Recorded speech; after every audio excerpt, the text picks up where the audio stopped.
ස්වයංජාත රත්තල්වි. අපි ස්වයංජාත රත්තල්වි ගැන කලින් වීඩියෝ එකක් දැම්මා. ඉතින් ඒකට ගොඩාක් කට්ටිය කමෙන්ට්ස් දාලා තිබ්බා යාළගේ අදහස් ස්වයංජාත රත්තල්වි ගැන. ඉතින් මේ ගොඩක් කට්ටිය කියලා තිබ්බා මේකෙන් කෑමක් හදලා පෙන්වන්න කියලා.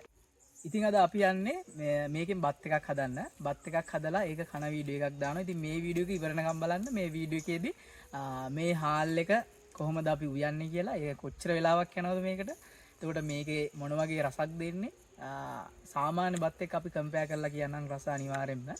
ඉතින් මේ වීඩියෝ එක ඉවරනකම්ම බලන්න. මේක ගරලා හොදලා තියෙන්නේ. ඔව්. මේ බලන්න කොච්චරක් වගේ තියෙනවද. දැන් මේකට මේ සාමාන්‍යයෙන් කොච්චර හාල් හුඬු නේද අපි කියන්නේ. උතන සේරුවක්. හාල් සේරුව. හාල් සේරුව මම මගේ අත හොදලා තියෙන්නේ. මේ එන්න.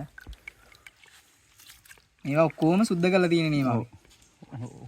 පෙන්නන්නකෝ මාමම මේ ඔක්කොම හොදලා ගරලා වැලි සාමාන්‍ය තියෙනවා ඒවා ගරලා අයින් කරලා හොදලා තියෙන දේ.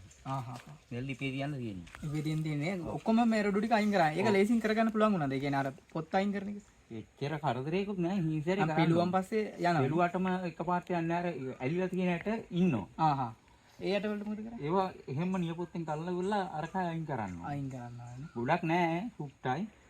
ඒක අර ඩබල් ආපු ඒවා එහෙම්ම ගැහේ ඇටේ හැලිලා නෑ. තියෙනවා. වතුර දින කොච්චර දීලා තියෙනද? වතුර දින අඟල් දෙකමාරක් කියලා තියෙන්නේ. අඟල් දෙකමාරක් වගේ. සේරුවට අඟල් දෙකමාරක් වගේ.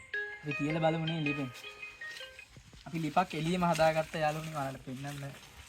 පැහැදිලිව පෙන්නන්න ඕනේ නිකන්. ලිපෙන් තිබ්බා. දැන් තැම්බෙනකම් බලා ඉන්න තමයි තියෙන්නේ. ඊ වහන්න නරකයි එකපාරට උඩ එයිද දන්නේ නැහැ. ඔව්.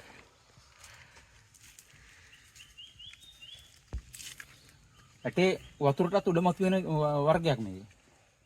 වතුරෙන් පෙර වතුර දානකොට ගරන්ට ලේසි. ඇට උඩමත් වෙනවා නිකම්ම ගත්ත හැකි වායනෙට. මේ හාල් එක යාළුවනේ සාමාන්‍ය හාල් වලට වඩා ටිකක් ඝනයි.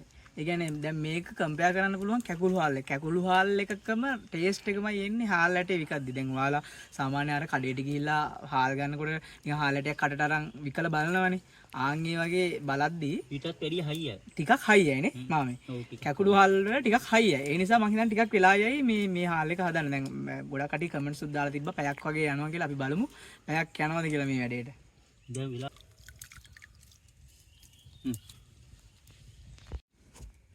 මේකට ලුණු ටිකකුත් දාගත්තා. අපි බලමු. ලුණු දුවත් ඔක්කොම යනවා. ඒක නම් ටෙඩ් නෑනේ.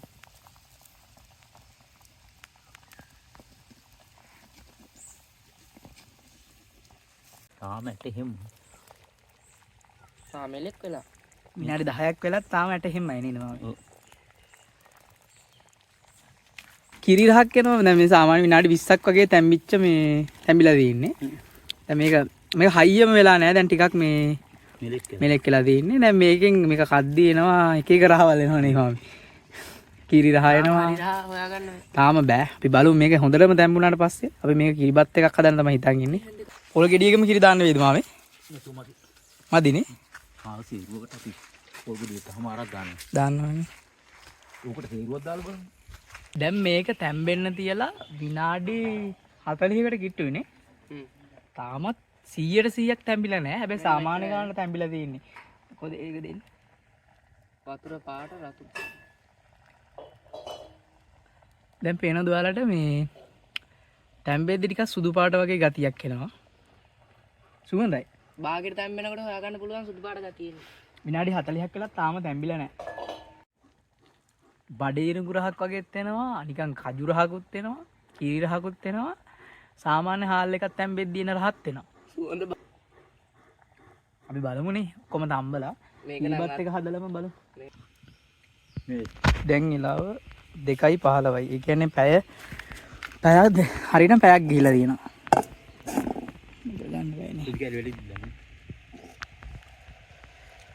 දැන් තැම්බිලා තියෙන්නේ බත් එක. දැන් ඇට විකින් නැද්ද දන්නේ නැහැ නේ. තියෙනවද? තව ටිකක් තියෙනවා අපි හුමාලෙන්ම තැම්බේ. දැන් මඩකින් තියෙන්න ඕනේ. මොනවද කිරිනේ. ඔන්න බත් එක දැන් තැම්බිලා තියෙන්නේ.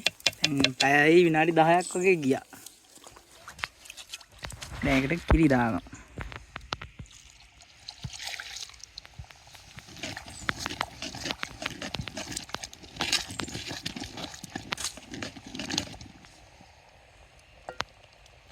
කිරිනුත් තැම්බෙන්න තියෙමු ටික.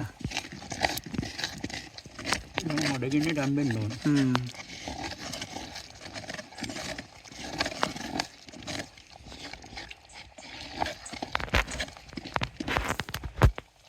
හාල් තිබ්බේ මේ හරියට වගේ නේ මුට්ටියේ.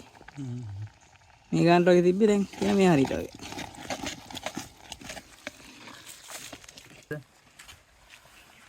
ඔන්න අපි මේකෙන් කෑමක් හැදුවා කිරිබත් එකක්. ලෙහි කරගන්න.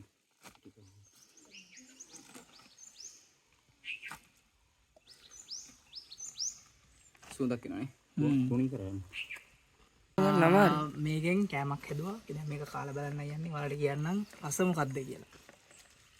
ඔන්න දැන් අපි කිරිබත කපන්නයි යන්නේ.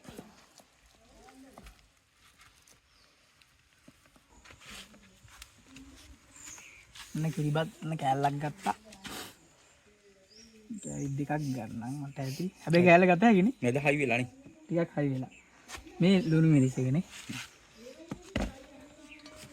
සුජීව යා අත හොදලා තියෙන්නේ. සම්පූර්ණ දාගන්න මේ පුතා. බලමු.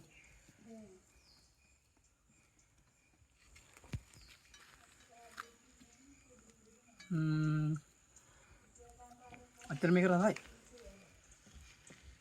සාමාන්‍ය හාල් වලින් හදපු කිරිබත් රස නෙමෙයි එන්නේ.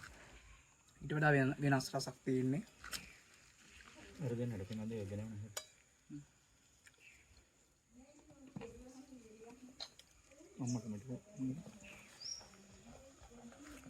මේක මාමේ තව තැම්බෙන්න ඕනේ.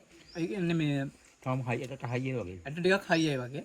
තව තැම්බෙන්න ඕනේ. ඒ කියන්නේ අපි ආ වතුරේ දාලා අර පෙඟුවේ නැහැනේ. හල බැලුවා මේකෙන් බිස්කට් එකක් හදන්න පුළුවන් කියලා තිබ්බා. ඉතින් මේකෙන් තව තව ප්‍රොඩක්ට්ස් හදන්න පුළුවන්. ඉතින් මේ විදිහටත් අවුලක් නැහැ. හැබැයි මේ බත් එක ටිකක් මේ තැම්බුණා මදි වුණා. ඉතින් ඒක දැනෙනවා කද්දි. නේ. හැබැයි කිරි රසක් තියෙනවා රසයි.